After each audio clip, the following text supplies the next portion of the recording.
1st K nga po pala ulit. So, kamusta kayong lahat?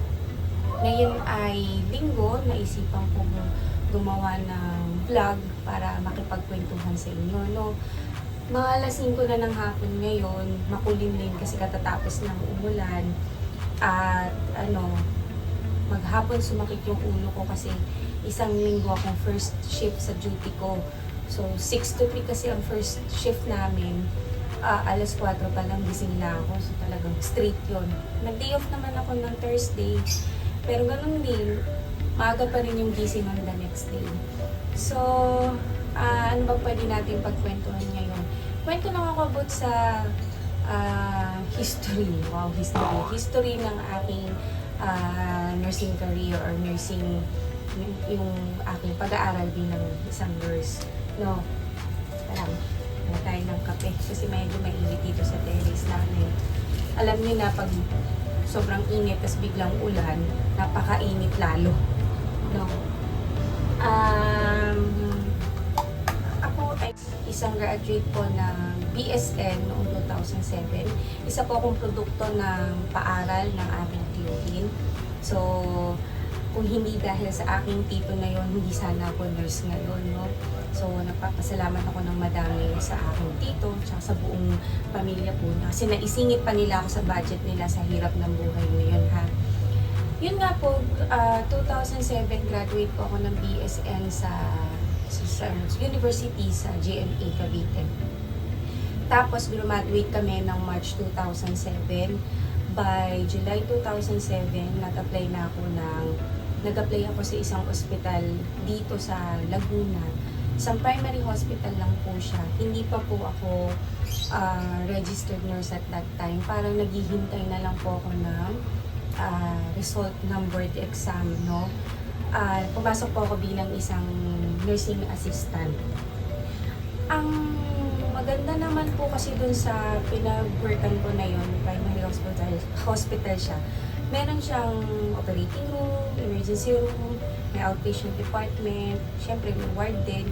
Ang kagandahan kasi doon, yung time na yun, at since palagi naman tayong understaff, na-rotate kami sa iba't ibang departments noon. So, hindi lang kami nag-stay sa isang department lang. So, yun.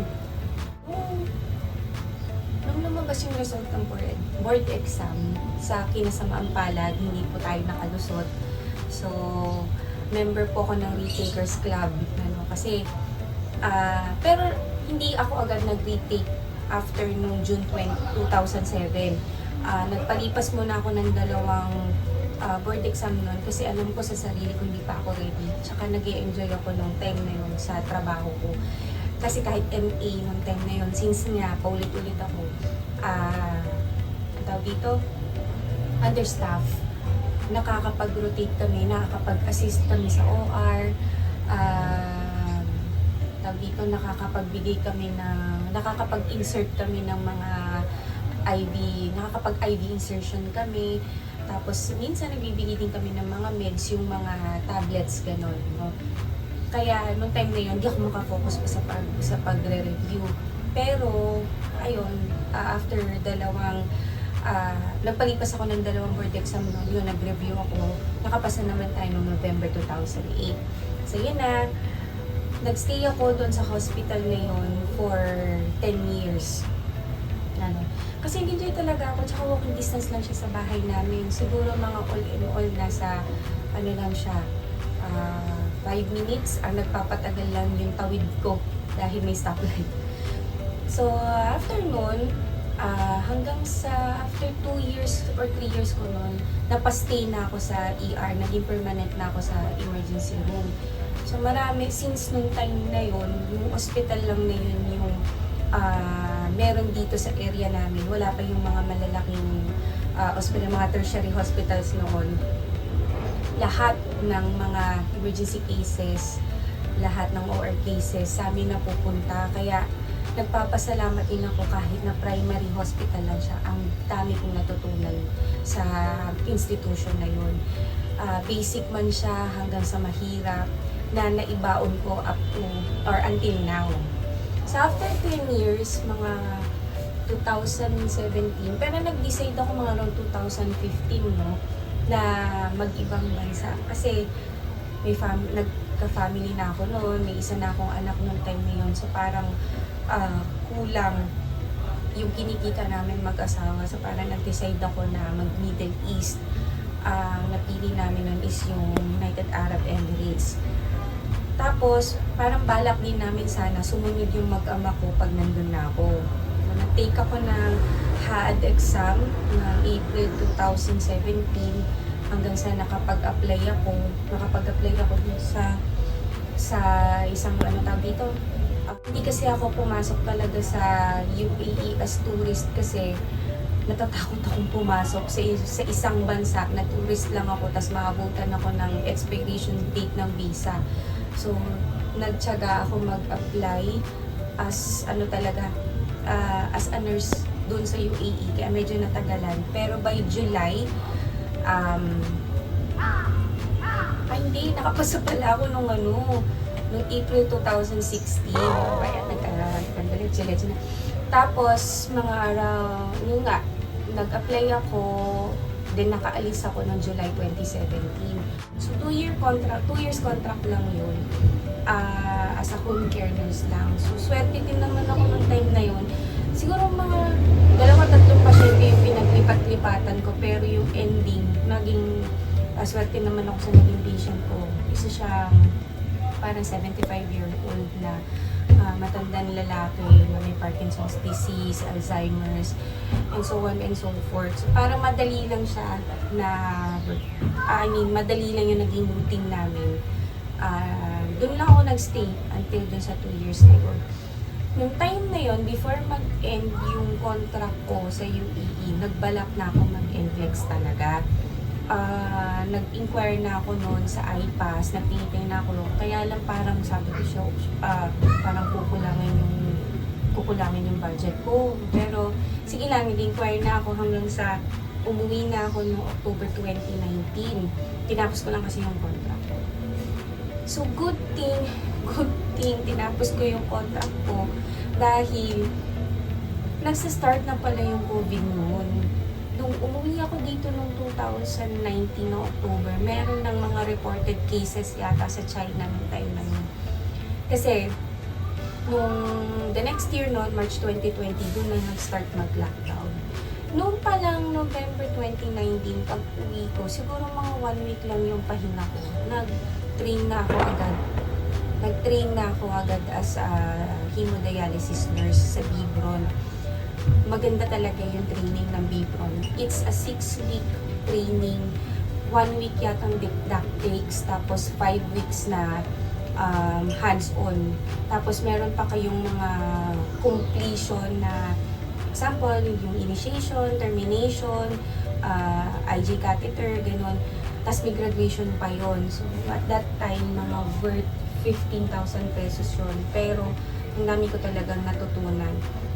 Tapos, nagdire-diretso na ako noon after ng training namin 6 weeks. Nag-apply na ako dun sa isang branch nila dito sa Laguna na malapit lang din sa amin. Yun, umabot naman ako ng mga 3 to 4 months proby. Kaya naman ako nag-resign noong time na yun kasi nag-start na nga yung COVID noon. At the same time, nasa first trimester ako ng second pregnancy ko.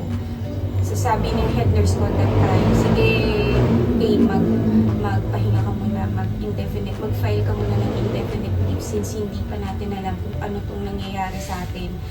At medyo delikado pa sa kalagayan mo kasi itong dista. So ako ay nag-file ako ng indefinite leave. So ayun, tumawa kasi ako ng midnight oats kahagabi. Ngayon ko nang kakainin kung kailan hapon na. Kasi natulog lang ako maghapon. Sumakit kasi yung ulo ko. Kaya iting ko talaga yung maghapon. So yan. Feeling ko din kaya sumakit yung ulo ko dahil wala akong kape maghapon eh. So ayun nga, pagdating ng nag-indefinite leave na nga ako March 2020 hanggang sa nag-lockdown na. Pagka-lockdown, pinatigil na din yung work ng asawa ko sa company nila. So, nandito. Siyempre, lockdown. Nasa bahay lang tayo. Tapos, nangalak ako ng July 2020. Tapos nun, 2020, by March 2021, wala pang 1 year yung anak ko. Bumalik ako sa work, pero hindi na as hemodialysis nurse. Bumalik ako dun sa una kong pinag-workan before ako mag-UAE, dun sa primary hospital. Na-designate pa rin ako sa ER since yun naman kasi yung experience ko noon. So, nag-stay ako doon from March 2021 hanggang July 2023. July 2024, sorry. Nag-stay ako doon sa ER hanggang sa medyo nagkakagulo na kasi noong time na yun, no? Parang hindi na ako nag-enjoy doon sa institution na yun kasi iba na ng management. Tapos, syempre, iba na rin yung mga kasama ko. Parang may mga gusto akong gawin sa ano tawag dito, 2 hours later. may mga gustong gawin na diskarte na nakakontra yung iba. So, parang hindi na ako masaya noong time na yun. Tapos, may issue pa tayo sa HEA. Another issue yun, ayoko na lang balikan kasi yun yung naging ultimatum ko kung ba't ako talaga umalis sa institution na yun. So, parang hindi lang masaya. Tapos nag-decide, parang nag-depress na rin ako nung time na yun. So, lumapit ako sa pinsan ko. Yung pinsan ko kasi, nefro siya, no? Sabi ko, ate, ano kayong pwedeng gawin? Nade-depress na ako sa work ko. Kailangan ko na rin ng extra income kasi hindi naman pwedeng asawa ko na yung magtatrabaho. Tapos yun, sabi niya, uy, mag-apply ka, di ba? May training ka ng HD, balik ka ng HD, ganun ka lang.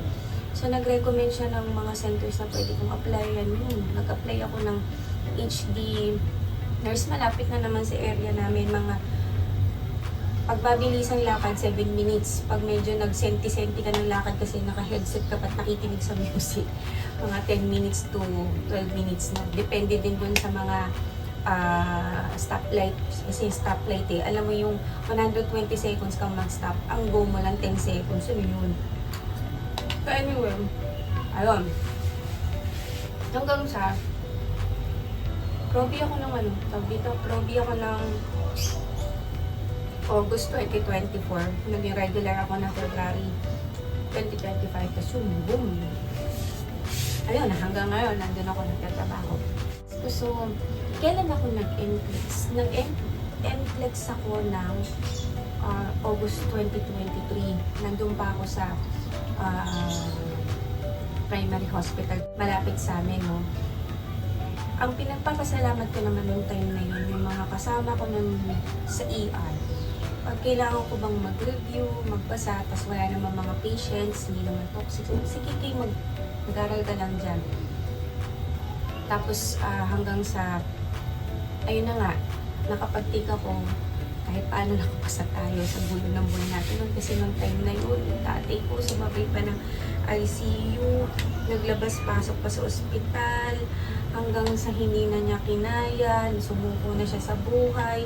Ang pakiusap ko sa kanya pa, baka pwede ka pang magpalakas, magpagaling, hanggang sana makapag-ayos ako para makita mo man lang na kung magpaalam ka sa mundo na to, at is ka, kinaya niya hanggang NCLEX. Pero pagdating sa IELTS, hindi na. Nung time na nagpaalam siya sa mundo na to, parang 3 weeks na lang ata yung IELTS ko noon. Parang hindi ko na maalala paano ako nakapag-review ng maayos noon. Pero meron kasi akong nag-coach ako sa IELTS, si Ma'am Chona. Nakalimutan ko ni last name yung Ma'am Chona. I-ano ko na lang siya, pakita ko yung Facebook. Ang galing niya talaga maging coach, lalo na sa speaking. Sobrang tiyaga niya. Meron kayong mga ilang sessions sa per day. Depende din kasi sa madami kasi online kasi, madami din siyang mga students, pero ang galing ni Ma'am Chona. Ang laki na naitulong niya sa akin. At the same time, parang kinomfort din niya ako nun kasi yung tatay ko nga, diba, na namatay na nung time na yun. Mas na-stress kasi ako mag-review sa IELTS kumpara sa NCLEX kasi yung NCLEX kahit paano may idea na tayo eh. Yung IELTS kasi wala akong idea. Wala akong idea kung ano yung paano itik yung exam na yun. Hanggang sa nag-breakdown na lang ako sa kanya kasi isang beses nagpa-practice kami ng speaking. Nautal-utal na ako. Hindi ko na alam yung sasabihin sa kanya na blackout na ako kasi nag-breakdown ako sa kanya. Sabi ko, ma'am, hindi ko kaya. Feeling ko babagsak ako. Ayoko na po kasi yung tatay ko ganito, ganyan. Diyos ko po, may bonus pang comfort from kanya. Ako ng Diyos, nakapasa naman. Kahit paano. Kaya yun, nairaos naman. So, ayun. Pala nyo, kayo lang ang madrama ang buhay. Madrama din ang buhay ko, no? Kasi minsan yung mga drama-drama sa buhay na yan, yun yung nagpapatatag sa atin. Yun yung nagpupush sa atin na mas galingan or mas pressure ba? Hindi naman. Parang mapush lang tayo na i-reach yung goal natin. Single ka man, pamilyado ka man. Yan yung mag-push kasi sa atin. Yung mga, mga trials, yung mga challenges. Parang spice siya sa buhay. Diba? Ito naman eh. Tapos, ano pa bang mga ganap sa nangyayari sa akin ko? Yun lang naman. So ngayon, still waiting game pa rin tayo sa movement ng visa bulletin natin, no? Kasi ang PD ko is November 2023. Nasa January 1, 2023 pa lang tayo. So parang ang konsuelo ko na lang para sa akin, at least nasa 2023 na. Tapos, inaano ko na lang din na come with me. Kasi hindi naman natin may pipilit na mapabilis. So, nakakalungkot man na maghintay, nakaka-depress kasi dagdag yung mga nangyayari sa mga buhay natin dito eh, yung mga pagsubok eh. Parang, ewan ko sa inyo ha, every time na lumalabas yung result ng visa bulletin, lalo na pag walang movement, totoo, hindi ako magpapaka-plastic sa inyo, nalulungkot ako. Kasi syempre, sino ba naman may gustong no movement, diba? Pero wala naman tayong magagawa. Yung Diyos pa rin kasi bahala dyan eh. Siya pa rin makakapag-decide dyan. All you can do now is to wait, to pray, to ask Him na baka pwedeng mapagbigyan na tayo. Ganun. May time na nade-depress na ako. Nade-depress dahil sa mga while waiting, yung mga nangyayari pang trials dito sa buhay ko dito. Parang, alam mo yun. Pero, wala tayong magagawa.